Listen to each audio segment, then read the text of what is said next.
بسم اللہ الرحمن الرحیم ایاک نعبد و ایاک نستعین۔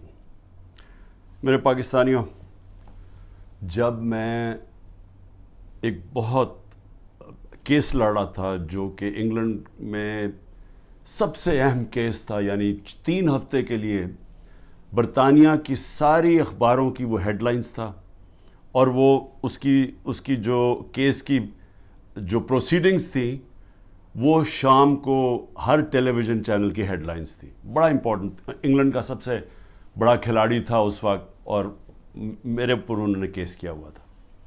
تو میرا بھی جو وکیل تھا وہ برطانیہ کا مانا ہوا وکیل تھا، اس کا نام تھا سر جارج کامن، اور دوسری طرف اس کے پاس بھی برطانیہ کا ٹاپ وکیل تھا۔ تو سارا، کیونکہ میرا بھی نام تھا، ایان بوتھم کا بہت بڑا نام تھا، تو اس وقت سارا جو انٹرسٹ تھا صرف سپورٹس میں نہیں، سب دیکھ رہے تھے اس کیس کو، اور یہ وکیل بھی ٹاپ کے تھے۔ مجھے ایک چیز یاد ہے، جب میں اپنی ایویڈنس اپنے وکیل کو بتا رہا تھا کہ کیس کیا ہے، سمجھا رہا تھا اس کو، تو اس نے میرے سے ایک بات کی۔ اس نے کہا، دیکھو میں تمہاری کوئی مدد نہیں کروں گا کہ تم نے عدالت میں جا کے کہنا کیا، میں کوچ نہیں کروں گا، یہ ہماری اخلاقیات کے خلاف ہے۔ حالانکہ چپ کر کے مجھے بتا دیتا کہ دیکھو وہ تمہارے سے یہ پوچھیں گے، تم یہ کہنا وہ کہنا، یا مجھے تیاری کرواتا، کیونکہ میں تو کبھی پہلے عدالت میں نہیں گیا تھا۔ وہ اور بات ہے کہ اب جو میں جتنی عدالتوں کے چکر لگا دیے، میں زبردست طریقے سے بولتا تھا، لیکن میرا تو پہلی دفعہ تھی۔ اس نے کوئی بات نہیں کی، اس نے کہا میں نے تمہیں کچھ نہیں بتاؤں گا، یہ ہے تم سچ، یہ تمہاری ایویڈنس ہے، اس کے مطابق تم نے بات کرنی ہے۔ اور اس نے پھر مجھے کیا کہا، اس نے کہا اگر آپ نے کسی چیز کے اوپر میرے سے جھوٹ بولا ہے، میں اسی وقت کیس تمہارا ختم کر کے جج کو کہوں گا جی میں کیس سے پیچھے ہٹ رہا ہوں۔ اس نے کہا اور تمہیں 3 سال کی قید ہوگی جھوٹ بولنے پہ۔ تو مجھے ابھی بھی یاد ہے کہ وہ میں بڑا ایک طرح مجھے عجیب لگا کہ یہ اتنا اسٹرکٹ رولز ہیں یہاں کے، لیکن مجھے تو تب تک تو میں کافی دیر برطانیہ میں پڑھ بھی چکا تھا، میں کرکٹ کھیلتا تھا، تو میں صرف آپ کو سمجھا رہا ہوں کہ ان کا اخلاقی معیار کیا تھا اور ان کا انصاف کا نظام کیا تھا، کہ عدالت کے اندر جا کے تم نے سچ بولنا ہے، تب تک میں تمہارے ساتھ کھڑا ہوں۔ اور پھر وہ بھی اب ذرا یہ دیکھ لیں کہ وہ انگلینڈ کا ہیرو تھا، اور جوری تھی، 12 لوگوں کے جوری بیٹھتی ہے، جج ہوتا ہے، پھر جوری ہوتی ہے جو کہ عام شہری ہوتے ہیں۔ تو میرے اپنے وکیل نے کہا کہ تمہارا کوئی چانس نہیں ہے جیتنے کا، کیونکہ ساری انگریز جوری ہے اور وہ انگلینڈ کا ہیرو ہے، اور تم پاکستانی ہو، اور تمہیں پتہ ہے ہمارے لوگوں کے اندر تعصب بھی ہوتا ہے۔ تو کہتا تمہاری جیتنے کی کوئی چانس نہیں، بلکہ اس نے مجھے کوشش کی کہ تم کیس نہ ہی پیسے باہر آؤٹ آف کورٹ سیٹلمنٹ کر لو۔ لیکن میں نے کہا میں حق پہ کھڑا ہوں، میں لڑوں گا کیس۔ اس نے کہا تمہاری صرف 20% چانس ہے، اور یہ یاد رکھیں کہ اگر وہ میں کیس ہار جاتا تو یہ جو میں نے اپنا لنڈن کا فلیٹ بیچ کے میں یہ بنی گالا کا گھر بنایا، یہ سارا کچھ ہی چلا جاتا، کیونکہ وہ اتنا زیادہ اس کا خرچہ آتا ہے۔ تو میں آپ کو آج یہ کہنا چاہتا ہوں کہ وہ معاشرے آج خوشحال، اور وہ معاشرے جدھر آج ہمارے لوگ کشتیوں میں ڈوب ڈوب کے پہنچنے کی کوشش کرتے ہیں، یعنی زندگی کا دوڑ پہ لگا کے، یعنی سمندر میں ڈوب جاتے ہیں لیکن وہ پہنچنا چاہتے ہیں ان ملکوں میں، تو اس کی وجہ یہ نہیں ہے کہ وہاں وسائل زیادہ ہیں، اس کی وجہ یہ ہے کہ وہ ہماری سے اخلاقیات پہ، ان کے مورل ویلیوز بہت زیادہ ہے، وہاں انصاف کا نظام ہے، جو میں بار بار میں نے تو پارٹی شروع یہ کی، وہ جب میں نے دیکھا ادھر، جو میں نے ان کے جو ملک دیکھے، تب میں نے فیصلہ کیا کہ ہم تو تباہ ہو جائیں گے، کیونکہ وہ اتنے زیادہ آگے نکل گئے ہمارے سے کہ ان کی اخلاقیات، ان کا جو امر بالمعروف ہے، ان کا وہ ہمارے نبی صلی اللہ علیہ وسلم کی جو وہ رحمت للعالمین ہے نا، جو میرے نبی کی سنت پہ چلے گا، کوئی بھی سنت اڈیپٹ کرے گا تو وہ تو ہر انسان کے لیے آئے تھے۔ تو انہوں نے جب کہا تھا کہ تمہارے سے پہلے بڑی قومیں تباہ ہوئیں جدھر طاقتور جب جرم کرے تو اس کو نہ پکڑو اور صرف کمزور کو پکڑو، وہ یعنی طاقتور قانون سے اوپر ہو۔ اب اصولاً اس کو جیت جانا چاہیے تھا، کیونکہ میں تو پاکستانی تھا، وہ برطانیہ کا ہیرو تھا، لیکن انصاف کا نظام یہ تھا کہ پاکستانی جا کے وہاں کیس جیت جاتا ہے۔ اور یاد رکھیں کہ یہ روایت مدینہ کی ریاست سے ہمارے لیے، تب وہاں ایسا انصاف نہیں تھا۔ جب مدینہ کی ریاست بنی تو یہ مغربی ممالک میں کوئی انصاف نہیں تھا، وہاں بھی جنگل کا قانون تھا۔ ہم مسلمانوں کے اندر میرے نبی صلی اللہ علیہ وسلم نے وہ انصاف کا نظام لے کے آئے تھے کہ حضرت علی ایک یہودی شہری سے، جبکہ وہ خلیفہ وقت تھے، کیس ہار جاتے ہیں کیونکہ قاضی ان کے بیٹے کی گواہی قبول نہیں کرتا۔ سوچیں حضرت علی کا کیا مقام ہے، لیکن انصاف کا نظام دیکھیں، اور ایک اقلیت ایک خلیفہ وقت کو سے کیس جیت جاتی ہے۔ نبی صلی اللہ علیہ وسلم نے اس لیے کہا تھا کہ وہ قومیں تباہ ہو جاتی ہیں۔ یہ یاد رکھیں کہ ہم تباہی کی طرف جا رہے ہیں، کیونکہ طاقتور آج قانون سے اوپر ہے۔ اور میں اس لیے آپ کو یہ بات چیت اس لیے آج آپ سے کر رہا ہوں، اور میں آپ کو مثالیں دینے لگا ہوں کہ ہو کیا رہے ہیں یہاں۔ ہم تباہی کی طرف جا رہے ہیں، کیونکہ میرے نبی نے 1500 سال پہلے کہہ دیا تھا کہ طاقتور قانون چوری کرے تو اس کو بچ جائے، تو جو کمزور ہو وہی صرف جیلوں میں جائے۔ تو یہ ہو رہا ہے آج پاکستان، ابھی سے نہیں ہو رہا، کافی دیر سے ہے، لیکن اب تو اس انتہا پہ پہنچ گیا ہے کہ ہمیں خوف آنا چاہیے کہ یہ ملک اب جا کدھر رہا ہے۔ مجھے خوف آ رہا ہے، میں کوئی پالیٹکس کی وجہ سے یہ بات آپ سے نہیں کر رہا، مجھے اپنے ملک کا خوف آ رہا ہے، کیونکہ میں نے ملک چھوڑ کے نہیں جانا۔ لوگ جو بھاگ جاتے ہیں ملک سے، یا جو اپنی، میرے بھی بڑا آسان ہے، اگر میں دنیا میں باہر جاؤں تو میں جا سکتا ہوں، میرے لیے تو عمران خان کے لیے دروازے کھلے ہیں، لیکن عام لوگوں کی میں آج بات کر رہا ہوں۔ آپ جب سب سن رہے ہیں، کتنے لوگ آپ باہر چلے جائیں گے؟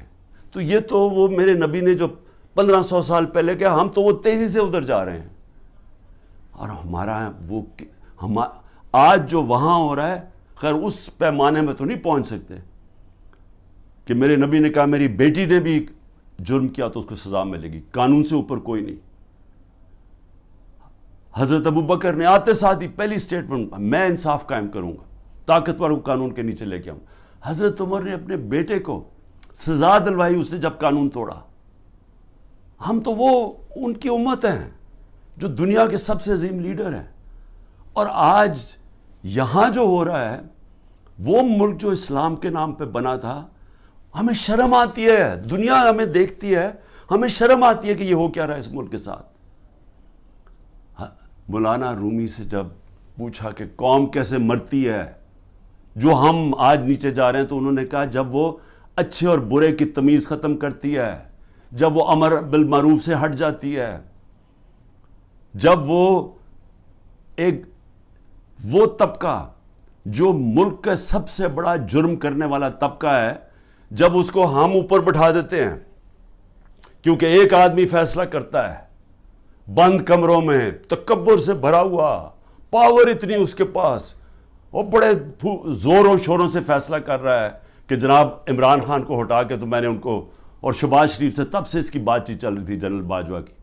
اب تو آج خواجہ آصف کا بیان آ گیا کہ ابھی ایک سال میری گورنمنٹ کو نہیں ہوا تھا، وہ کہتا تب سے سوچ رہا تھا کہ اس کو گرانے کا۔ بھئی تمہاری اس کی حیثیت کیا تھی؟ الیکٹ کر کے میں آیا ہوں، پبلک کے ووٹ سے میں آیا ہوں، ذمہ داری میری ہے، لیکن اس نے فیصلہ کر لیا۔ اور یہ یاد رکھیں کہ یہ جو آج ہو رہا ہے یہ ملک کے ساتھ، یہ سب سے بڑا جنرل باجوہ اس کا ذمہ دار ہے۔ آپ کو پتہ ہے کہ جو ہم نے IMF میرے پاس آئی ملنے ہیں، جو ہم نے، کیونکہ گورنمنٹ ڈیفالٹ کرنے جا رہی تھی، اس لیے ان کو یہ $3 ارب IMF کا چاہیے تھا۔ IMF کی سٹینڈ بائی ایگریمنٹ کی اس لیے ضرورت ہے کہ ہم ڈیفالٹ کرنے جا رہے ہیں۔ ڈیفالٹ کا مطلب یہ سمجھ جائیں کہ جس وقت پاکستان ڈیفالٹ کرتا، ہماری یہ جو معیشت کے ابھی حالات ہے، اس نے بالکل ہی بیٹھ جانا تھا، کیونکہ فنڈنگ باہر سے ختم ہو جانی تھی، اور وہ نہیں ختم ہونی تھی، جو پھر اس کے بعد مہنگائی آنی تھی۔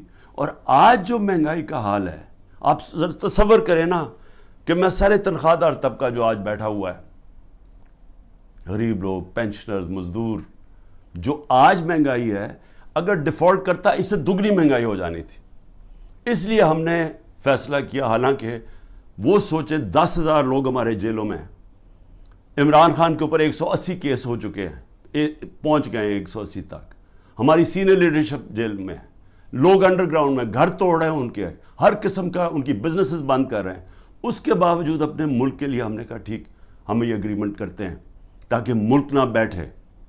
لیکن سوال میرا کچھ اور ہے، میرا سوال یہ ہے کہ جدھر آج ہم کھڑے ہیں، کیا یہ جو اوپر حکمران ہیں ان سے ہمیں کوئی امید لگائی جا سکتی ہے؟ نہیں لگائی جا سکتی۔ کیوں؟ کیونکہ یہ اوپر بیٹھے اس لیے نہیں ہیں کہ انہوں نے ملک ٹھیک کرنے آئے ہیں۔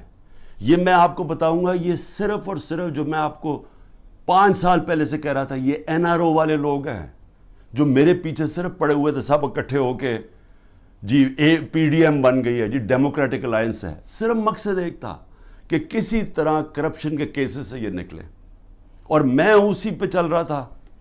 اپنے نبی صلی اللہ علیہ وسلم انہوں نے جب فرمان دیا کہ قومیں تباہ ہو جاتی ہیں، طاقتور کو اگر آپ معاف کر دیں، اس کو وہ چوری کرے اس کو نہ پکڑے، تو آج وہی ہو رہا ہے۔ ساری جنرل باجوہ اس کو جب اعظم سواتی کو اس نے مار پڑوائی، اس نے یہ ٹویٹ لکھا نا، شکریہ جنرل باجوہ آپ نے NRO2 جو دیا ہے ان لوگوں کو، اس کے اوپر اس نے اس کو مار پڑوائی اور اس کے اوپر تشدد کروایا۔ تو آج یہ ذرا سن لیں کہ ان کے کیسز، تاکہ پہلے یہ سن لیں اور پھر سنیں کہ جو میرے سے اب کس طرح کے کیسز کیے جا رہے ہیں، ذرا سے موازنہ کر لیں۔ سب سے پہلے نواز شریف کا کیس، وہ کیس کیا تھا؟ انٹرنیشنل انکشاف ہوتا ہے، پینما پیپر، دنیا کے اندر ایک انکشاف ہو جاتا ہے جنہوں نے اپنے آف شور اکاؤنٹس میں کمپنیوں کے پیچھے پراپرٹیز لی ہوتی ہیں، تو بڑے بڑے دنیا کے اندر وزیر بھی تھے، کوئی ایک آدھ ملک کا پرائم منسٹر بھی تھا، اور بڑے نام اس کے سامنے آئے، بلکہ برطانیہ کا اس وقت پرائم منسٹر کا بھی نام آ گیا کہ اس کی بھی پراپرٹی ہے، دنیا میں شور مچ گیا۔ تو ادھر پتہ چلا کہ 4 جن سب سے مہنگے لنڈن کے علاقے میں جو مے فیئر کے فلیٹس ہیں، وہ نواز شریف کی بیٹی اس کی اصل مالکہ تھی۔ اب سب کو پتا تھا کہ اس کے پاس تو پیسہ نہیں، اس کا مطلب نواز شریف نے خریدے۔ اب یہ تھا کیس، 1.5 سال عدالت میں چلا۔ نواز شریف نے اسمبلی میں کہا ہاں یہ ہیں ہمارے فلیٹس مانے، اور کہا یہ ہیں ذرائع کہ جس کے ذریعے میں نے خریدے۔ جب عدالت میں کیس شروع ہوا تو وہ ادھر سے اور کہانی بدل گئی، وہ ذرائع غائب ہو گئے، اس نے کہا جی قطری کھاتا آ گیا کہ جی قطریوں نے ہمیں یہ کوئی ڈیل ہوئی تھی، کوئی قطریوں سے ڈیل ہوئی تھی تو انہوں نے ہمیں یہ مفت کے دے دیے فلیٹ۔ یہ اس کے بعد یہ کہانی آئی، پھر اس کے بعد کلیبری فونٹ آ گئی۔ عدالت کے اندر مریم نواز نے جھوٹ بولا، کیونکہ وہ جو جس فونٹ جس سے جو لکھی گئے تھے کانٹریکٹ، جو اس نے اپنے بھائی کے ساتھ کانٹریکٹ دکھایا، وہ جو اگریمنٹ تھی وہ ابھی تک ایجاد ہی نہیں ہوئی تھی۔ جب اس نے وہ 2007 میں ہوئی، انہوں نے 2006 میں، کیونکہ جعلی کانٹریکٹ تھا، جھوٹ کی سیدھی 3 سال سزا ہوتی ہے، وہ کچھ بھی نہیں ہوا۔ اس کے بعد جناب سزا ہو گئی بعد میں ایون فیلڈ میں، اور پھر دوسرا نواز شریف کا تھا، وہ ایک اور اس کی جو سزا تھی ہل میٹل یا اس کی عزیزیہ مل تھی، اس کے اوپر تو اس کو سزا ہو گئی، مریم نواز کو سزا ہو گئی۔ اب عدالت کیا کرتی ہے؟ اب یہ پوچھا کیا جاتا ہے، ذرا سنیں، وہ مان گئے کہ ہمارے فلیٹ ہیں۔ عدالت اب یہ پوچھتی ہے ان سے کہ جناب بتائیں، آپ ثابت کریں، نیب کو کہتی ہے کہ آپ ثابت کریں کہ یہ واقعی ان کے فلیٹ ہیں، وہ رہ رہے ہیں وہاں 30 سال سے یا 25 سال سے، وہ مان گئے ہمارے فلیٹ ہے، لیکن عدالت کہتی ہے نیب کو کہ آپ ثابت کریں کہ کیا واقعی ان کے فلیٹ ہے۔ کیسے کوئی ثابت کر سکتا ہے؟ اگر آپ نے آف شور اکاؤنٹس بنائے ہوئے ہیں باہر ورجن آئلینڈز میں تو کوئی ثابت نہیں کر سکتا۔ اس طرح تو جو بھی آج میں نے چوری کرنی ہے پیسے، میں بھی وہ وہاں باہر کمپنیز کے پیچھے میں خرید لوں پراپرٹیز، تو ثابت کون، ان کو صدیاں لگ جائیں گی ثابت کرنے میں۔ تو ایک تو یہ ہو گیا۔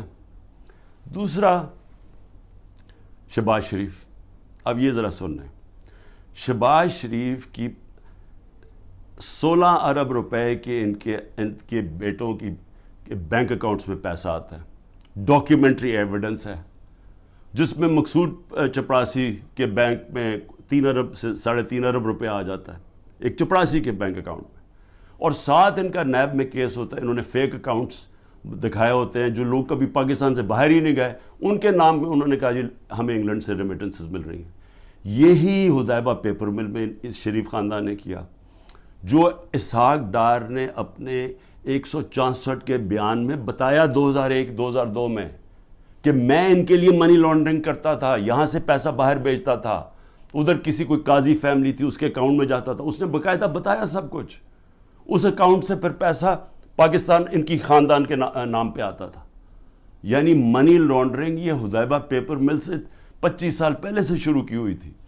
وہی شہباز شریف وہی پیٹرن کیا، وہی آصف زرداری کے فیک اکاؤنٹس میں وہی پیسے، یہاں سے فیک اکاؤنٹ سے پیسے باہر بھیجو، ادھر سے دکھاؤ کہ جی منی ریمیٹنسز آئے ہیں اور وہاں سے پیسہ منگوا لو، باقی باہر رکھ دو. اصل پیسہ ان کا باہر پڑا ہوا ہے، صرف جو پیسے کی ضرورت پڑتی ہے وہ منگواتے ہیں یہاں.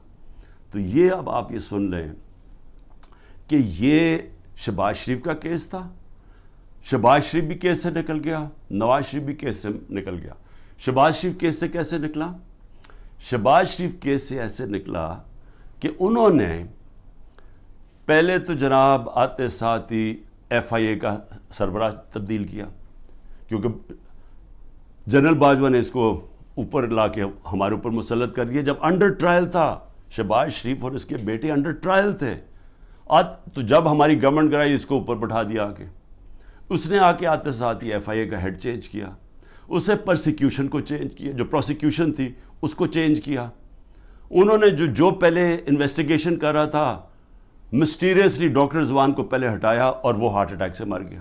اس کے بعد مقصود چپڑاسی مر گیا ہارٹ اٹیک سے.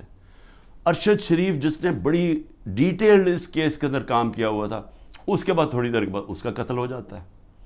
اور کوئی جج بھی انویسٹیگیٹ نہیں کرتا کہ جناب ڈاکیومنٹری ایویڈنس والیومز پڑی ہیں ان کی انویسٹیگیشن میں، وہ بھی ختم ہو جاتی ہے. ادھر سے نیب کا ہیڈ چینج کرتے ہیں. نیب کا ہیڈ جب چینج کرتے ہیں آفتاب سلطان، تو میں آج اس کو سلام کرتا ہوں کہ وہ جب آیا تو اس سے جب غلط کام کروانے کی کوشش کی، اس نے کہا میں نہیں کرتا، اور اس نے ریزائن کیا. پھر ایک اور آدمی کو لے کے آئے جو موجودہ آدمی ہیں، اور وہ سارے کیسز ان کے ختم. نیب بھی کیسز ختم شہباز 8 ارب کے، اور یہ بھی کیس ختم. یہ جو 16 ارب روپے کے یہ جو ایف آئی اے کے کیس، اب وہ بھی ختم ہو کیونکہ اپنے لوگوں پر بٹھا دیے. تو ادھر وہ ہو گیا. ادھر آصف زرداری کے فیک اکاؤنٹس کیسز تھے، وہ پہلے فریز ہوتے ہیں. جنرل باجوہ کی ڈیل ہو رہی ہوتی ہے آصف زرداری سے، پتہ نہیں کیا ڈیل ہے، وہ کرتے ہیں، وہ بھی سارا ختم ہو گیا. تو زرداری بھی پاک ہو گیا. زرداری وہ آدمی ہے جس کو 2 دفعہ نواز شریف نے جیل میں ڈالا تھا کرپشن میں، اور یہ حدیبہ پیپر مل نواز شریف نے بنایا تھا. یہ زرداری نے نواز شریف کے اوپر بنایا تھا. تو یہ کیسز پرانے چلے آ رہے ہیں، یہ ہمارے دور کے کیسز نہیں ہیں. لیکن جب ہمارا دور آیا تو جناب نیب تھی جنرل باجوہ صاحب کے نیچے، اس کے بعد سارے کیسز رک گئے. اور وہ تو خیر اب چیزیں سامنے آئی گئی ہیں کہ خواجہ آصف نے خود ہی کہہ دیا کہ ان سے تو بات چیت تو ان سے شروع ہو گئی تھی، تو کیسز ان کے کیسے آگے بڑھنے تھے. لیکن یہ سمجھ جائیں کہ جو آج اوپر طاقتور بیٹھے ہوئے ہیں، ان کی اربوں روپے کے کیسز معاف ہوئے ہیں. اور سب سے امپورٹنٹ چیز یہ ہے کہ یہ جب کیسز تھے یہ ان کی گورنمنٹ تھی. جو حمزہ شہباز اس ملک سے بھاگا ہے، وہ تو جب ایف آئی اے کا کیس آئے وہ جب ہماری گورنمنٹ تھی. لیکن جب نواز شریف کے بیٹے گھر یا ملک سے بھاگے ہیں تب تو ان کی گورنمنٹ تھی، کیونکہ ان سے پوچھا کہ جناب یہ مہنگے آپ کی پراپرٹیز کدھر سے آئیں. وہ باہر بھاگ گئے اور پھر کہتے جی ہم تو پاکستانی شہری نہیں ہیں، ہم برطانیہ کے شہری ہیں. اس کا مطلب کہ عمران خان اگر پرائم منسٹر بنے، یہاں سے چوری کر کے پیسے بھیجتا رہے اپنے بیٹوں کے سلمان اور قاسم کے اکاؤنٹس میں، اور کہے جی وہ تو پاکستانی شہری نہیں ہے، تو وہ جواب دہ نہیں ہے. تو یہی بیٹے بھی باہر بھاگ گئے، انہوں نے کہا جی ہم جواب دہ نہیں ہیں. اس کے بعد دماد بھاگتا ہے شہباز شریف کا، وہ جب نیب اس کو کرپشن کیس پہ بلاتی ہے وہ باہر بھاگ جاتا ہے ان کی گورنمنٹ کے نیچے. پھر ان کا فائنانس منسٹر اسحاق ڈار ملک سے باہر بھاگتا ہے جب نیب بلا کے پوچھتے ہیں کہ جی آپ کے یہ اثاثے ہیں، یہ آپ کے آئے کدھر سے ہیں، یہ ایک دم آپ تیرے امیر کیسے ہو گئے، وہ بھی ملک سے باہر بھاگ جاتا ہے ان کے دور میں. تو میں سوال پوچھ رہا ہوں کہ میں کیوں نہیں باہر بھاگ رہا؟ ان کے اوپر تو 1-2 کیسز تھے. میرے اوپر تو 180 کیس بن چکے ہیں. تو میں کیوں نہیں ملک چھوڑ کے بھاگ رہا؟ کیونکہ انہوں نے چوری کی ہوئی تھی. ان کے ایسٹس ہیں, ان کے پاس اربوں اربوں روپے کے ایسٹس ہیں جو یہ بتا ہی نہیں سکتے کدھر سے آئے ہیں, اور مجھ سے باہر لے کے منی لانڈرنگ کیا, دگنی کرائم ہے. اور میں اب آتا ہوں, دو اور چیزیں میں آپ کو کہہ دوں. ہمارے 3.5 نیب کے سال میں 480 ارب روپیہ پاکستان نے نیب نے ریکور کیا چوری کا, کرپشن کا. 480 ارب روپیہ. اس سے پہلے سارے دور میں نیب نے 280 روپیہ ریکور کیا تھا. آج مجھے بتائیں کہ نیب سے کتنا پیسہ نیب نے کتنا پیسہ ریکور کیا؟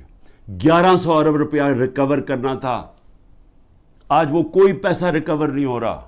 اب نیب کا کام ہے کہ عمران خان کے اوپر کرو, یا جو ہمارے جو بھی اب مخالف ہیں ان سے پارٹی چھڑوانے کے لیے یا ان کو ڈرانے کے لیے. اب نیب کا صرف یہ کام رہ گیا. نیب جو پاکستان کے اندر, میں پھر سے کہتا ہوں, 480 ارب روپیہ ہمارے دور میں نیب نے ریکور کیا تھا, اور 1100 ارب روپیہ بچا ہوا تھا.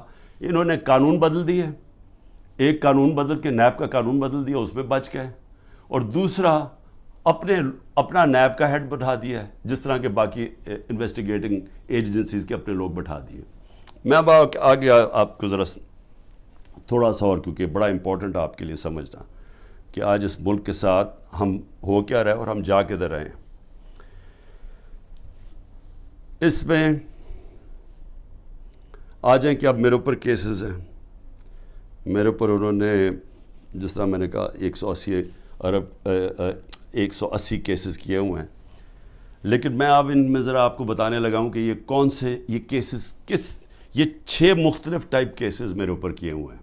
تو میں ذرا سمجھ جائے کہ یہاں اربوں روپے کی چوری ہے, اور 30 سال سے کیسز ان کے اوپر ہوتے آ رہے ہیں.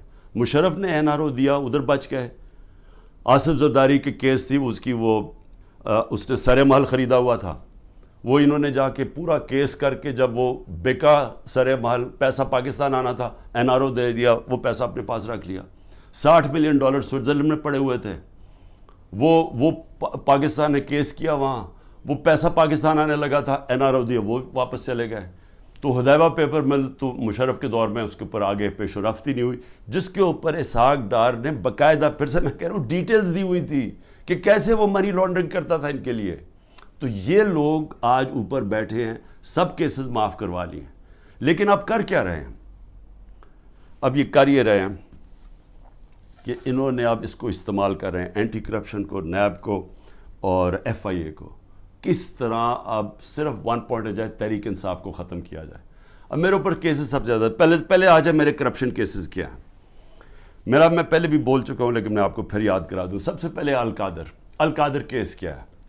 القادر کیس یہ ہے کہ میں نے ایک یونیورسٹی بنانی تھی. میں پہلے سے سوچ رہا تھا کہ مجھے موقع ملے تو ضرور بناؤں گا, کیونکہ ایک میں نے نمل یونیورسٹی بنائی ہوئی ہے, ایک میں نے القادر یونیورسٹی بنانی تھی. القادر کا میرا مقصد یہ تھا کہ یہاں سیرت نبی کے اوپر اپنے نوجوانوں کو, ان کو سمجھایا جائے, سیرت نبی کے اوپر وہ کھڑے ہو تاکہ ان کو لیڈرشپ آئے, ساتھ ٹیکنالوجی. یہ آئیڈیا تھا اس کا. اور یہ یونیورسٹی جب میں نے شروع کی تو اس کے اندر میرا مقصد تھا کہ ملک ریاض کو, کیونکہ ملک ریاض اور پروجیکٹس میں, راوی سٹی میں بھی تھا, ادھر بھی چیپ سستے ہاؤسنگ کے اندر بھی تھے. پھر بعد میں ہم نے جب یہ شروع کی سینٹرل بزنس ڈسٹرکٹ جو والٹن کی تھی, کیونکہ سب سے بڑا بلڈر ہے پاکستان کا. ملک ریاض کو صرف میں نے اس لیے کہا کہ آپ یہ کر دیں پروجیکٹ, کیونکہ ملک ریاض کی سپیڈ ہے, سب سے بڑا بلڈر ہے پاکستان میں. جو ملک ریاض نے 3 سال میں کام کیا ہے ہمارا یہ القادر میں, وہ ہمیں 14 سال 15 سال لگے نمل یونیورسٹی میں. یعنی اتنا کنسٹرکشن کا کام ہمیں 15 سال جو لگا وہ اس نے 3 سال میں کر دیا, کیونکہ وہ سب سے بڑا بلڈر ہے. میرا تو یہ مقصد تھا. ملک ریاض نے کہا میں یہ خود ہی اسپانسر کرتا ہوں یہ آئیڈیا جو القادر کا ہے. اب یہ ہوتی ہے بات, یہ سمجھیں, یہ ہوتی ہے 2018 کی نومبر دسمبر کی بات ہے. اس کے بعد جب وہ اس کی اوپننگ شروع, اس کی جو سٹون لینگ ہے وہ مئی میں شروع ہو جاتی ہے, مئی 2019 میں. 2019 کی دسمبر میں ایک کیبنٹ کا فیصلہ آتا ہے, وہ میں بتا چکا ہوں آپ کو. کیبنٹ نے فیصلہ یہ کرنا تھا کہ کیا ہم نے ملک ریاض کے کوئی پیسے انگلینڈ کی نیشنل کرائم ایجنسی نے انہوں نے فریز کیے ہوئے تھے ایز سسپیشس ٹرانزیکشن, کہ ہمیں شک ہے اس ٹرانزیکشن کے اوپر, منی لانڈرنگ پہ نہیں. اور اس کی ڈیل ہو جاتی ہے ان کے ساتھ. اب وہ پیسہ وہ فیصلہ کرتا ہے کہ سپریم کورٹ میں ملک ریاض نے پیسہ دینا ہے, وہ اس میں ڈالنا چلتا ہے سپریم کورٹ کے اکاؤنٹ میں, اور ان کی ڈیل ہوتی ہے.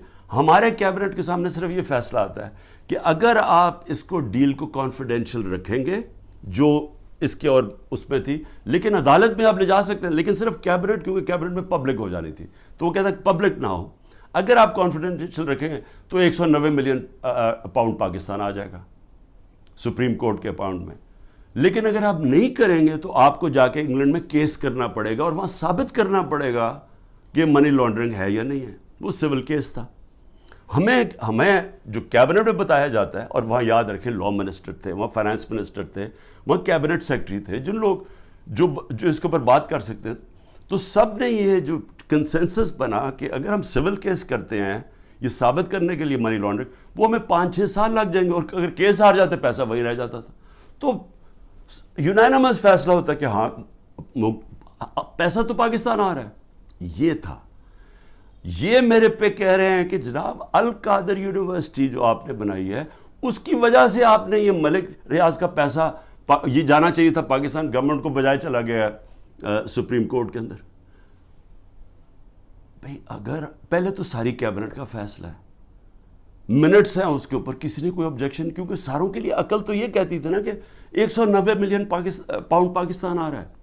دوسرا, اگر آج آپ یہ سمجھتے ہیں کہ جی کوئی اس میں غلط ہوا ہے, اس کو گورنمنٹ کے پاس آنا چاہیے, سپریم کورٹ کو آپ لکھیں کہ جی غلط آ گیا, اس کو پیسے کو وہاں کریں, اور اگر وہ ملک ریاض آبجیکٹ کرتا ہے, ہم جا کے انگلینڈ میں کیس کریں گے, ہم جا کے وہ ثابت کریں گے, ہمیں ثابت کرنا پڑے گا. یاد رکھیں ہمارے اوپر ہے پھر گورنمنٹ پہ کہ ثابت کریں کہ جناب یہ پیسہ منی لانڈرنگ کا تھا. اب یہ جو بھی وکیل جانتے ہیں ان کو پتہ ہے کہ وہاں ثابت کرنا آسان نہیں ہے. بہرحال ابھی کر سکتے ہیں. تو اس میں عمران خان کا کیا فائدہ ہوا؟ پیسے پڑے ہیں سپریم کورٹ میں, دوسری طرف وہ القادر کھڑی ہوئی ہے, وہ ایک ٹرسٹ چل رہا ہے. ٹرسٹ ڈیڈ کے اندر لکھا ہوا ہے کہ کوئی بھی ٹرسٹی, یا عمران خان اور بشرا بیگم کو اس لیے بنایا کیونکہ ان کو سیرت نبی میں انٹرسٹ ہے. جب آپ ٹرسٹ بناتے ہیں لوگوں کو ان کو لے کے آتے ہیں جو کہ اپنا ٹائم دے سکیں, کیونکہ اس میں کوئی تنخواہ تو ملتی نہیں ہے, اس میں کوئی ٹی اے ڈی اے نہیں ملتا. یہ آپ مفت تب کام کرتے ہیں جب آپ کا شوق ہو کسی چیز میں. ٹرسٹ چل رہا ہے, 100% وہاں اسٹوڈنٹس مفت پڑھ رہے ہیں. ٹرسٹ ہے, زمین ہے ساری ٹرسٹ کے نام پہ. اگر خدا نہ خواستہ یہ ٹرسٹ نہیں چلے گا, وہ واپس چلی جائے گی جس نے ڈونیشن دی ہے. میرا اس میں یا مجھے اس کا کیا فائدہ ہے؟ اس کو کہہ رہے ہیں کرپشن. اور دوسرا کرپشن سننے ذرا کیا ہے, توشہ خانہ. 70 سال سے پاکستان کا قانون کیا ہے؟ آپ کو کسی کو گفٹ ملتی ہے جب آپ پرائم منسٹر ہو, چاہے آپ گورنر ہو, چاہے آپ پریزیڈنٹ ہو, چاہے آپ آرمی چیف ہو, چاہے آپ وزیر ہو, چاہے آپ ملٹری سیکرٹری ہو, سب کو, اور ملتی ہے مڈل ایسٹ کے اندر جب جاتے ہیں وہ تحفے دے دیتے ہیں. اب وہ قانون کیا ہے؟ قانون سمپل ہے تاکہ آپ سمجھ جائیں یہ جو سارا اپنا میڈیا کنٹرول کر کے پورا جو ڈرامہ ہو رہا ہے یہ آپ سمجھ جائیں ہے کیا یہ, اور میرے اوپر جو کرپشن کا الزام وہ کیا ہے. قانون یہ ہے, قانون کہتا ہے کہ جناب آپ نے, اگر آپ کو جب گفٹ ملے وہ سیدھی گفٹ جاتی ہے پہلے فورن آفس, کیونکہ فورن آفس ہوتا ہے انوالو, ادھر سے جاتی ہے کیبنٹ سیکرٹری کے پاس. کیبنٹ سیکرٹری پھر اس کے بعد نیچے ایف بی آر کے پاس جاتی ہے. ایف بی آر اور پھر ایک انڈیپینڈنٹ اپریزر ہوتا ہے, ہمارے دور سے پہلے اپوائنٹ کیا ہوتا ہے نون لیگ کی گورنمنٹ نے, وہ اپریزر ہوتا ہے. یہ مل کے سارے فیصلہ کرتے ہیں کہ اس کی قیمت کیا ہے. مثلا یہ گھڑی ہے تو یہ فیصلہ کریں گے کہ اس کی قیمت 10 روپے یا 15 روپے یا 20 روپے. تو جو سب سے زیادہ قیمت کہے گا نا کہ 20 روپے, تو 20 روپے وہ کہتے ہیں یہ اس کی اب قیمت ہے. وہ آپ کے ملٹری سیکٹر کے تھرو آتا ہے کہ جی یہ اس کی قیمت ہے, کیا آپ یہ پریزنٹ رکھنا چاہتے ہیں؟ تو ان کے زمانے میں 20% تھا, ہم نے آ کے اس کو 50% کر دیا. آپ 50% دیں تو آپ وہ رکھ سکتے ہیں.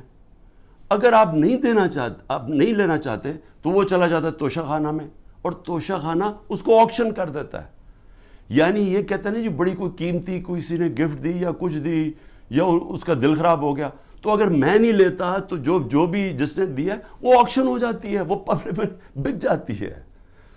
اچھا, اب میرے پہ الزام یہ ہے کہ جناب وہ جو گفٹ جو میں نے چیزیں جو آئیں, اور اچھا میری پراپرٹی ہو جائے میں جو مرضی اسے کروں, میں اسے بیچوں گفٹ دوں, کہ یہ میری پراپرٹی ہے. کبھی آج تک 70 سال میں کسی سے پوچھا ہے کہ جو آپ کو گفٹ ملی آپ نے اسے کیا کیا؟ کبھی کسی سے پوچھا آج تک؟ تو ان کو ایک چیز, جی عمران خان نے گفٹ وہ سستی لی توشہ خانہ سے, بھئی وہ کیبنٹ سیکٹری بھی اویلیبل ہے, وہ ایف بی آر کے لوگ بھی اویلیبل ہیں, وہ اپریزر بھی اویلیبل ہے. آپ ان کو بلا کے پوچھیں کہ کیا عمران خان نے آپ کو کسی کو کہا تھا کہ گفٹ سستی دے؟ میں چیلنج کرتا ہوں, مجھے کوئی ایک آدمی ملٹری سیکٹری کے تھرو گیا, کوئی مجھے بتائے کہ کیا میں نے کبھی کسی کو کہا ہے کہ مجھے کم قیمت پہ دو؟ تو وہ لوگ بیٹھے ہیں, اگر وہ کہہ رہے ہیں کہ انڈر ویلیو تو ان سے پوچھیں, میں اس کا کیسے ذمہ دار ہوں؟ اور پھر کہ جی وہ فلانی ایک فراڈ کو وہاں دبئی میں بٹھا کے اس نے کہا جی میں نے بڑی مہنگی کوئی گھڑی لی ہے. اس سے پتہ ہے کہ وہ آدمی کون ہے؟ وہ ناروے سے بھاگا ہوا فراڈ میں, اس کے اوپر میں نے کیس کیا ہوا ہے جھوٹے کے اوپر. اس میں پتہ نہیں فرح کدھر آ گئی میری بشرا بیگم کو, ان کا کیا لینا دینا اس سے؟ کہتا جی وہ فرح نے آ کے کوئی گھڑی بیچی, وہ پتہ چلا کہ وہ تو دبئی گئی نہیں اس سال جس دن وہ سال کہہ رہے. تو صرف کسی نہ کسی طرح عمران خان کو پکڑ کے یہ کرو, یہ ہے توشہ خانہ کا کیس.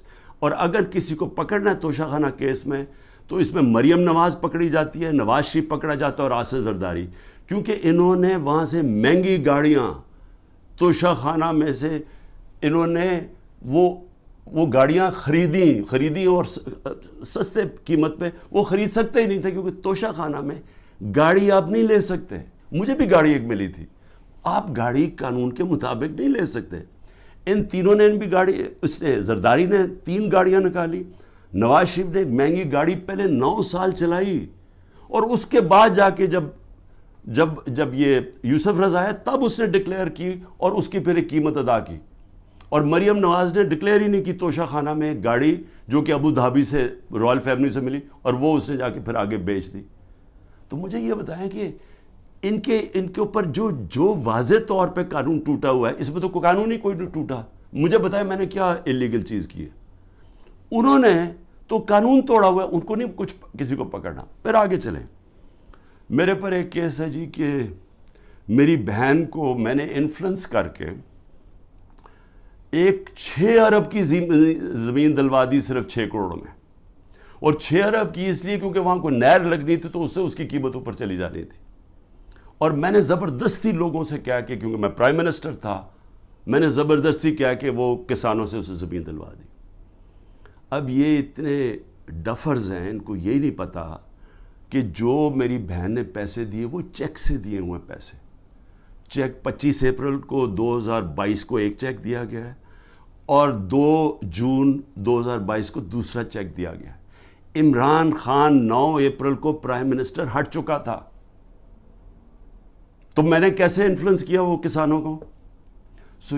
اگر یہ ہے میرے اوپر کرپشن کے کیسز, اس کے اوپر چکر لگ رہا ہے میرے, کبھی ایک عدالت سے کبھی نیب میں اچھا. اور توشہ خانہ کے اوپر نیب کا بھی کیس ہے, توشہ خانہ کے اوپر الیکشن کمیشن کا بھی کیس ہے, اور ایف آئی آر بھی کٹی ہوئی ہے ایک ہی توشہ خانہ کے اوپر. یہ آگے کرپشن کے کیسز. آگے چلے ذرا میں آپ کو ذرا بتا دوں کہ اور کون سے کیسز ہیں. اچھا جی, قتل کیس. کوئٹہ کے اندر قتل ہوتا ہے, اس کے 4 گھنٹے کے اندر شہباز شریف کا جو مشیر ہوتا ہے مسٹر ڈینٹونک, وہ جا کے ایک دم ٹی وی پہ آگے کہتا ہے کہ جی عمران خان نے اس کو قتل کر دیا. اس وقت میرے پر 150 کیسز تھے. مجھے کیا پتا کہ کون سا کیس ہے, کون سا وکیل ہے. وہ ہمیں ریڈار پہ نہیں تھا کہ پتہ نہیں وہ کیا کیس ہے. مجھے تو یہ نہیں پتا کیس کیا تھا. جی وکیل کو عمران خان نے قتل کروا دیا. اس کے بعد اس کے بیٹے کو اٹھاتی ہے پولیس, سارے کوئٹہ کو پتا کیا ہوا، کیونکہ ساری وکلا کمیونٹی کو پتا ہے. اس کو 12 گھنٹے پولیس رکھتی ہے، سافٹ ویئر اپڈیٹ ہوتا ہے، اور اس کے بعد وہ ایف آئی آر میں عمران خان کا نام لے دیتا ہے کہ عمران خان نے قتل کیا. اس کے اگلے دن اس کی بیوی سٹیٹمنٹ، اس کی ویڈیو ریکارڈنگ سٹیٹمنٹ ہے کہ یہ میرے خاندان نے، رشتہ داروں نے اس کا قتل کیا ہے. اس سے پہلے ایک باقاعدہ ڈیمونسٹریشن ہوتی ہے اس وکیل کے خلاف کہ اس نے ہمارا قتل کروایا ہے. عدالت کو وہی وکیل جا کے کہتا ہے کہ میرے کیسز سبی میں نہ لگاؤ، یہاں لگاؤ کیونکہ ہماری دشمنیاں ہیں. اس کا قتل میرے پہ ڈال کے اور ایف آئی آر کٹ جاتی ہے 302 کی، اور کہتے ہیں جی آپ کوٹہ جا کے اپیئر کریں. اور پھر اس سے پہلے ضلع شاہ کا جب 8 مارچ کو قتل ہوتا ہے، پولیس کسٹڈی میں میرے اوپر پھر قتل کا کیس ڈال دیتے ہیں. میں گھر میں بیٹھا ہوا ہوں، مجھے پتہ ہی نہیں کیا ہو رہا، کیونکہ یہاں ٹیئر گیسنگ چل رہی تھی اس دن، کیونکہ ہم اپنی ریلی نکالنے لگے. پتہ چلا جناب ایک دم 144 پولیس نے لگا کے تو ریلی روک دی ہے. تو میں اندر بیٹھا ہوں، میرے اوپر 302 کا قتل کا کیس ہو جاتا ہے. 3 دن کے بعد جب ضلع شاہ کا پوسٹ مارٹم ہوتا ہے اور پتہ چلتا ہے کہ 26 جگہ اس کے اوپر تشدد کر کے اس کو قتل کیا. اب اس کے بعد پولیس پھنس جاتی ہے. پھر کیا کرتی ہے؟ نہیں جی وہ ایکسیڈنٹ ہوا ہے، اور ایکسیڈنٹ میں بھی پھر مجھے کچھ بات ہے کہ جی میں نے کوئی انفارمیشن نہیں دی، ایک اور ایف آئی آر کٹ جاتی ہے. تو میں آپ کو صرف یہ بتا رہا ہوں کہ یہ جو قتل کرنے کا کیس ہے، یہ یاد رکھیں کہ یہ پہلے سے یہ جو اوپر بیٹھے ہوئے ہیں یہ پرانے گاہک ہیں. یہ لوگوں کو قتل کروانے کے یہ ہیں، یہ شہباز شریف خاص طور پہ، اور یہ جو لوگوں کے اوپر جھوٹے کیسز کرنے کے یہ ماسٹر ہیں اس کے. میں اب بات کر رہا ہوں یہ جب 97 سے 99 تک یہ شہباز شریف جب چیف منسٹر تھا اور بھائی صاحب اوپر پرائم منسٹر تھے، ذرا یہ چھوٹی سی ایک عابد باکسر نے اس کے اوپر کہا ہوا ہے ڈاکیومنٹری، وہ سنیں. میں سچو سبزہ زار تھا اس وقت، مجھے ایک سینئر افسر نے بلایا اور کلیئر یہ کہا کہ چیف منسٹر پنجاب شہباز شریف صاحب یہ 5 بندے سبزہ زار میں مروانا چاہتے ہیں.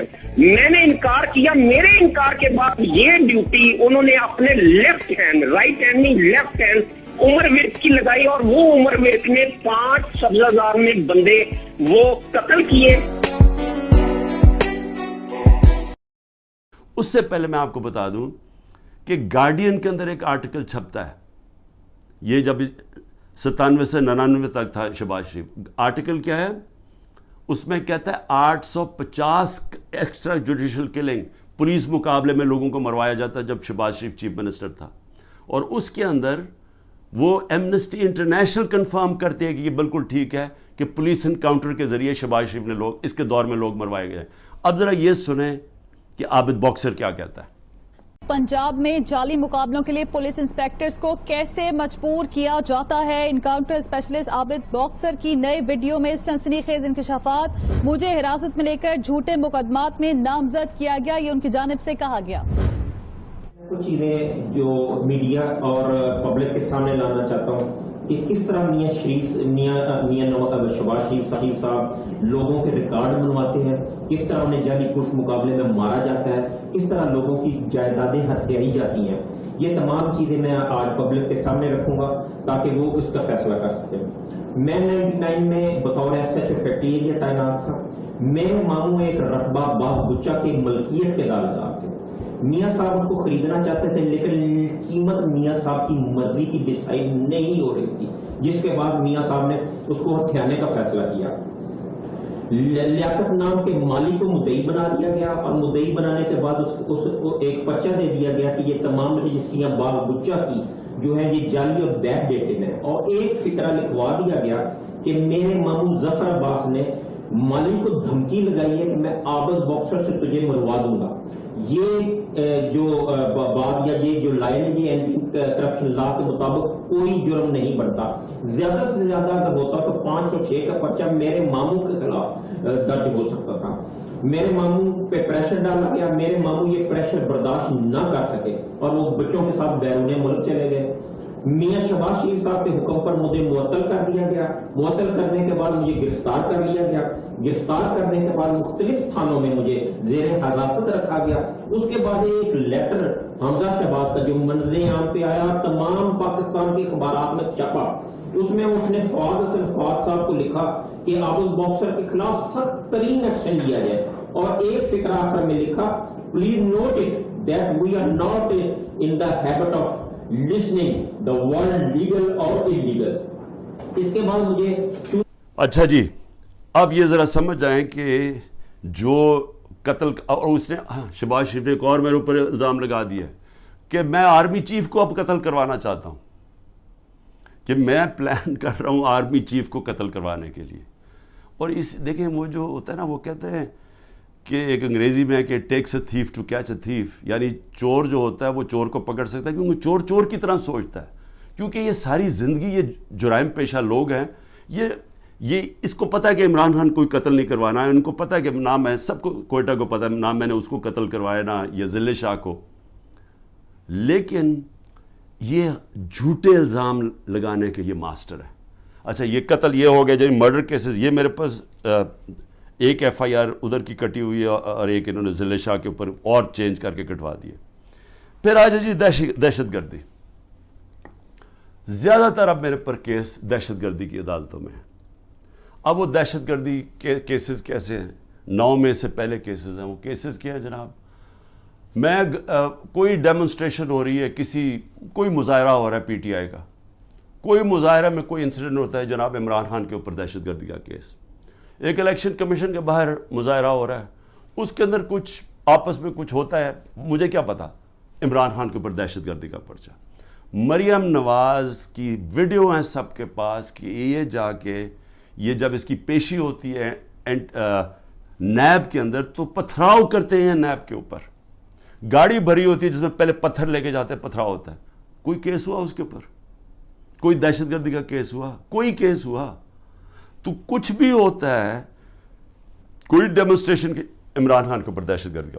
اچھا پھر 9 مئی آ جائیں. اب 9 مئی کے بعد میرے اوپر ایک اور بارش ہوگی ہے کیسوں کی. اب ہر روز کوئی نیا کیس آ جاتا ہے کہ وہ جو میاں والی میں وہ جو جہاز جلایا گیا تھا وہ اس میں بھی عمران خان کے اوپر دہشت گردی کا کیس ہے. ساری جگہ کیسز آ گئے. اب یہ پہلے 9 مئی کو کلیئر کر دیں. 9 مئی کو پاکستان کے سپریم کورٹ نے کہا کہ جو عمران خان کو 9 مئی کو اغوا کیا گیا تھا وہ غیر قانونی اور غیر آئینی تھا. یہ سپریم کورٹ کا فیصلہ ہے.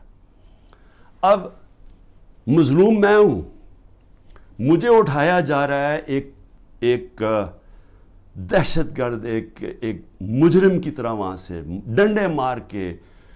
رینجرز نہیں کمانڈوز تھے, کیونکہ جو میرے 4-5 کمانڈوز تھے ان کو وہ تو ایک دم پہچان گئے کمانڈوز تھے. کمانڈو ایکشن میں جو مجھے وہاں سے اٹھایا گیا, میں سوال یہ پوچھتا ہوں کہ کس پاکستان کے پولیٹیکل لیڈر کو اس طرح کی اس کو ذلیل کیا گیا.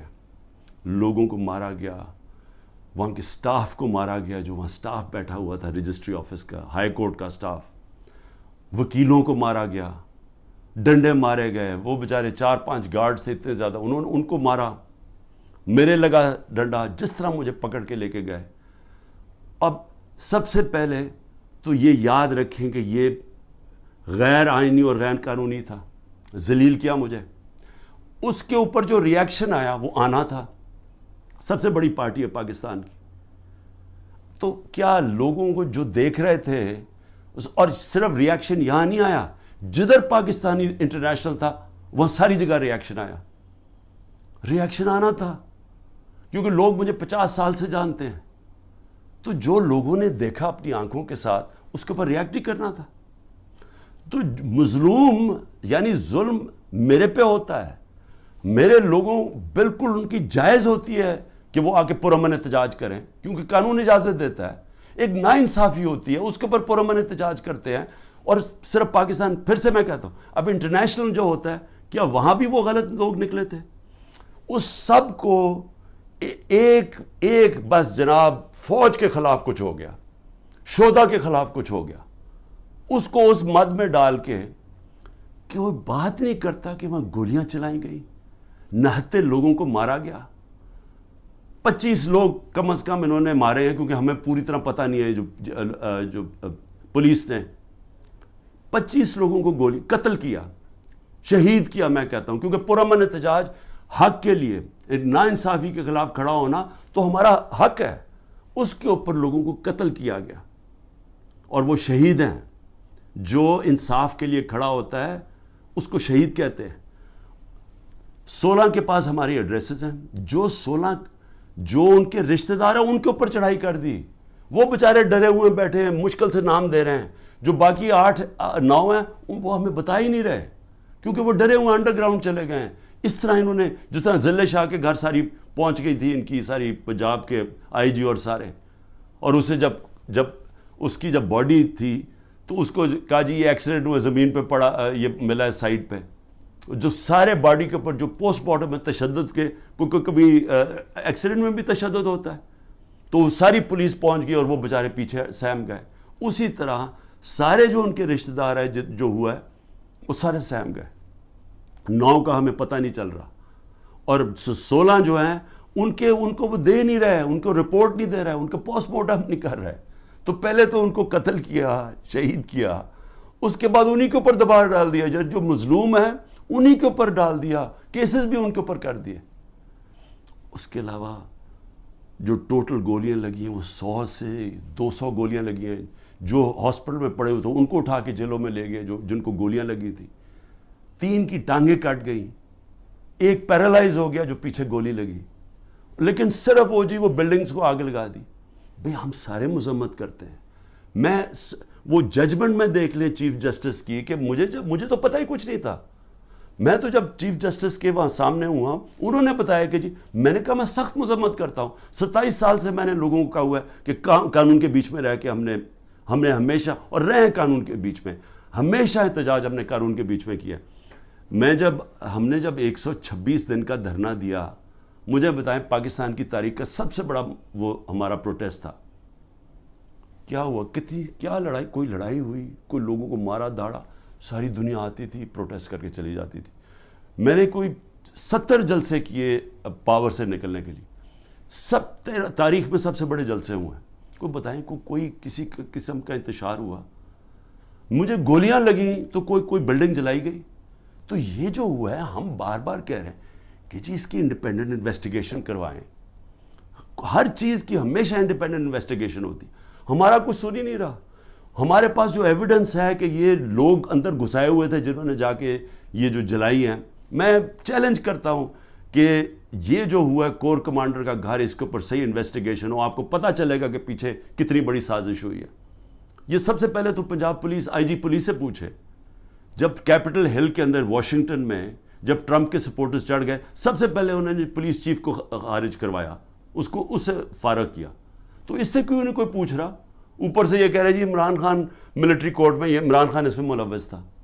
تو انہوں نے تو پہلے سے ہی پلان بنایا ہوا تھا کہ اس کو استعمال کر رہے ہیں ایک پوری جماعت کو, جو سب سے بڑی جماعت کو ختم کرنے کے لیے.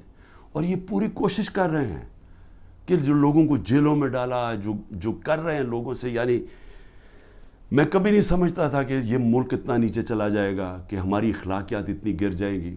نبی صلی اللہ علیہ وسلم جب جنگ بھی جانے سے پہلے کہتے تھے, نہ تم نے عورتوں کو, مخالف دشمنوں کی, نہ عورتوں کو, نہ بچوں کو, نہ بوڑھوں کو, نہ درخت کاٹتے ہیں. یعنی اتنا دشمنوں کے خلاف تھا. جو ہمارے ساتھ ہو رہا ہے, اور نہ عورتیں دیکھتے ہیں, نہ بچے دیکھتے ہیں, نہ ان کی بزنسز دیکھتے ہیں. جس طرح کا ان کے رشتہ دار, ان کے جاننے والے سب کے اوپر پہنچ جاتے ہیں.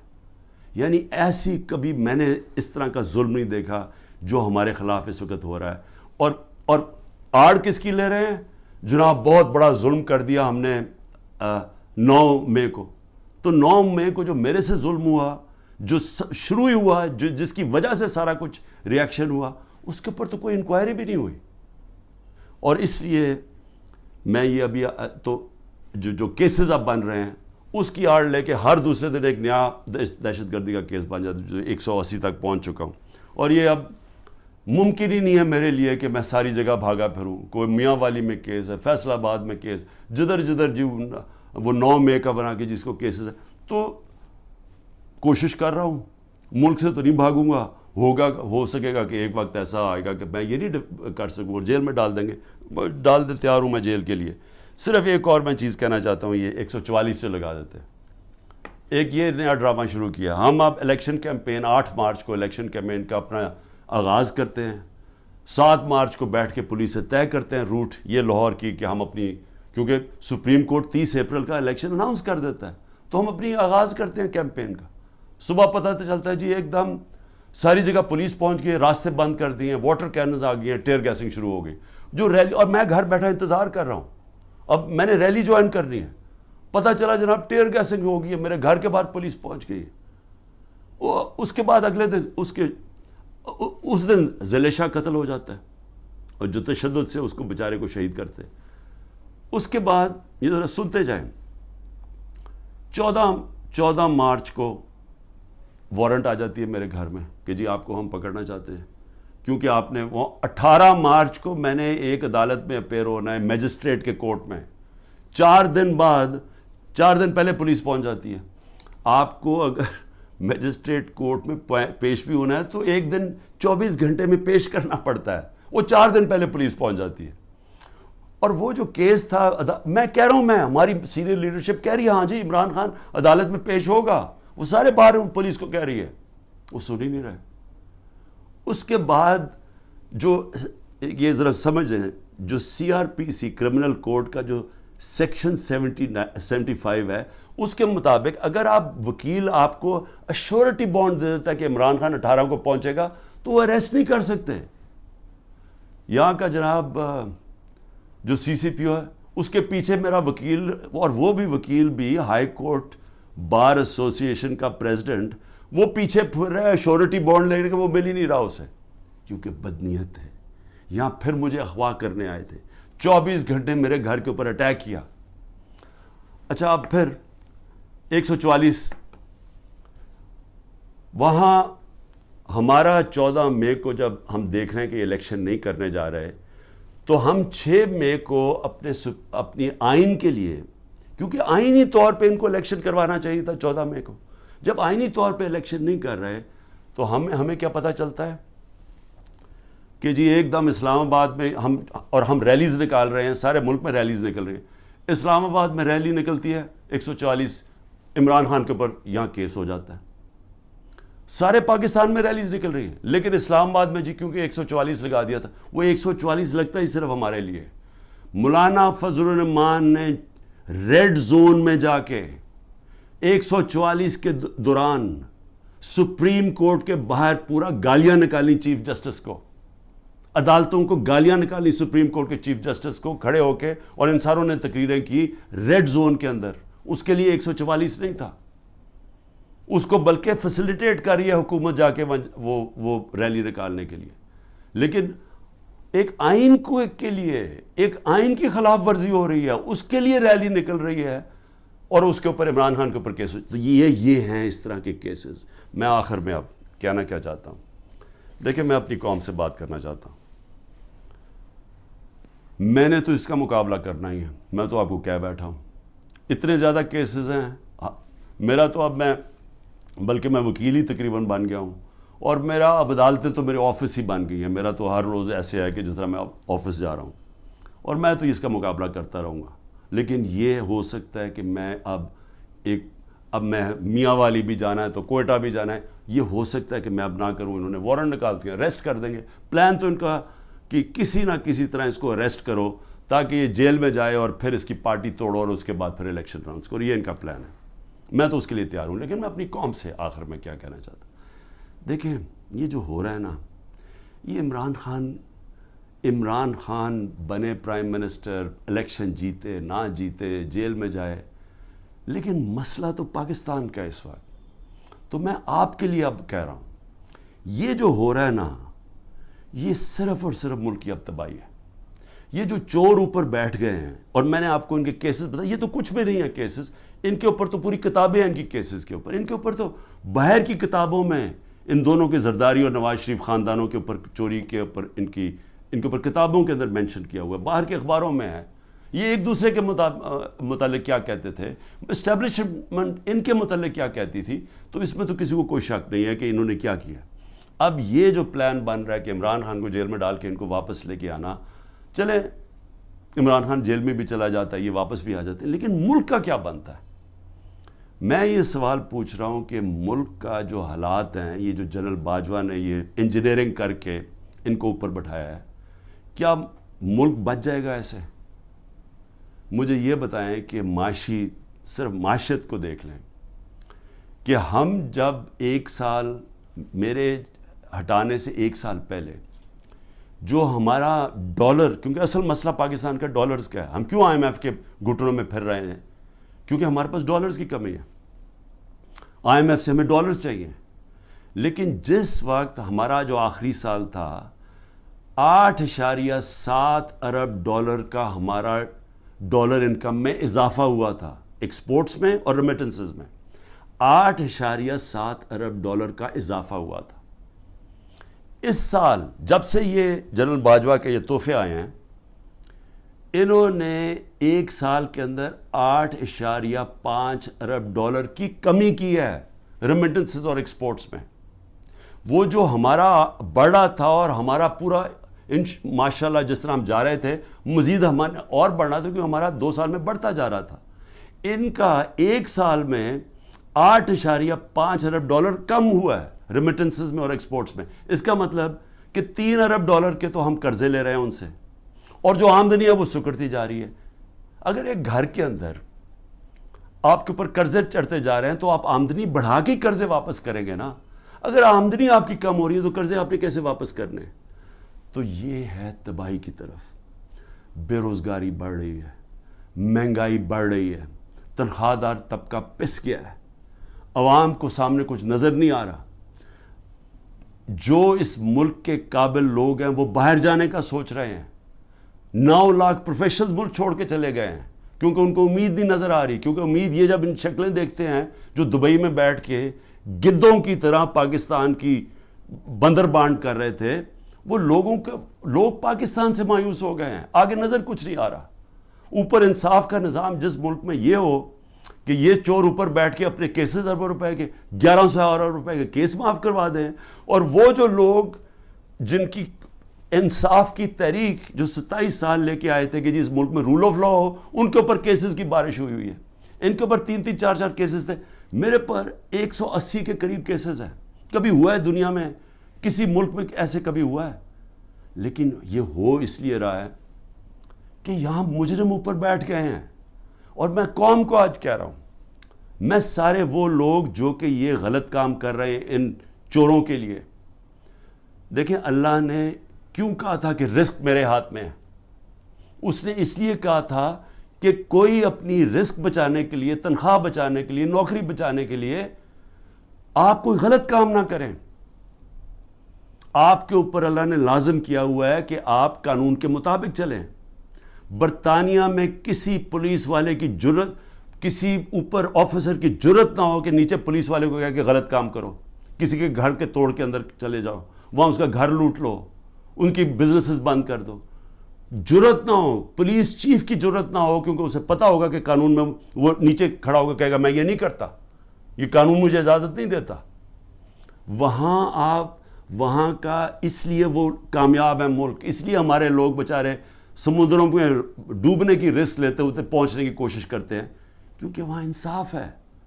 وہاں کسی کو غلط کام کرنے کے لیے آپ حکم نہیں دے سکتے, کیونکہ قانون ہے, انصاف ہے, رائٹس ہیں لوگوں کے, ان کے فنڈامنٹل رائٹس کی ان کی عدالتیں ان کی حفاظت کرتی ہیں. یہاں پکڑ کے جس کو مرضی اٹھا کے اندر جیلوں میں ڈال دو, جس کو مرضی تشدد کرو. جو تشدد کی کہانیاں ہیں اتنی خوفناک ہیں جو یہ اس وقت لوگوں کے اوپر ہو رہی ہیں, کہ پکڑ چن کے لوگوں کو اوپر تشدد کر رہے ہیں. انٹرنیشنل لاء کے اگینسٹ ہے یہ.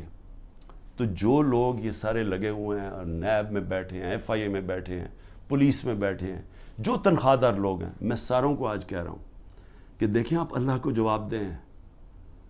آپ یہ جو چیزیں کر رہے ہیں, آپ اپنے ملک کی تباہی کے راستے پہ ملک کو لے کے جا رہے ہیں, اور آپ اپنی آخرت بھی تباہ کر رہے ہیں. آپ کو کوئی ضرورت نہیں ہے, جب رزق اللہ نے کہا میرے ہاتھ میں ہے, آپ کو غلط کام کرنا اور گناہ کرنا کہ یہ نہ کہنا اوپر والے کو کہیں گے کہ نہیں جی میں تو کیا کرتا، مجھے اوپر سے غلط آرڈر آیا ہے. آپ کا رائٹ ہے کہ غلط کو آرڈرز آپ نہ مانیں. یہ آپ کو قانون اجازت دیتا ہے، جو کہ کسی بھی مغربی جمہوریت کے اندر کسی کی جرت نہیں ہے، کسی آفیسر کی جرت نہیں ہے کسی نیچلے والے سے غلط کام کروایا جائے. یہ میں صرف آخر میں اس لیے کہہ رہا ہوں کہ اللہ نے امر بالمعروف کا ہمیں حکم دیا ہوا ہے کہ اچھائی کے ساتھ کھڑے ہو، برائی کے خلاف جہاد کرو. وہ معاشرے کا بنیاد بنتی ہے، اور عدل اور انصاف اور امر بالمعروف پہ معاشرہ کھڑا ہوتا ہے. جو وہ معاشرہ اوپر جاتا ہے جو مدینہ کی ریاست میں ہوا تھا، اور اس کے جب آپ خلاف جائیں گے تو وہ آپ اپنے پھر تباہی کا راستہ اختیار کر لیتے ہیں، جو مجھے افسوس سے کہنا پڑتا ہے جس طرف اس وقت ہم تیزی سے جا رہے ہیں. پاکستان زندہ باد.